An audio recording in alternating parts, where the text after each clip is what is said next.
விதம்தான். அவங்க எந்த விதமான ரேடாரையும் யூஸ் பண்ணல. அதுக்கு பதிலா கடல்வாழ் உயிரினங்களோட அசைவுகளை கவனிக்கிறது, மீன்களோட நடத்தையில வர மாற்றங்களை நோட் பண்றது மூலமா ஒரு பெரிய புயல் உருவாகிறதுக்கு முன்பாகவே அதை ரொம்ப அக்யூரேட்டா கண்டுபிடிச்சிருக்காங்க. பயாலஜியையும் வானிலையையும் மிக்ஸ் பண்ண ஒரு அமேசிங்கான ஏர்லி வார்னிங் சிஸ்டம் இது. ஃபைனலா பகுதி 5 ஒரு மாபெரும் தொழில்நுட்ப அதிசயம்.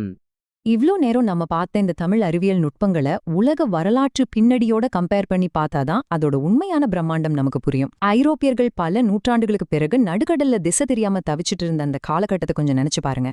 ஆனா அதுக்கும் பல 100 வருஷங்களுக்கு முன்னாடியே நம்ம தமிழர்கள் கடலோட ஒவ்வொரு அலையையும் தங்களோட விரல் நுனியில வச்சிருந்தாங்க. அவங்களோட இந்த ஆழ்கடல் ஆளுமை உலக சமுத்திரவியலையே ஒரு மிகப்பெரிய மைல்கல் அப்படிங்கறதுல எந்த சந்தேகமும் இல்ல.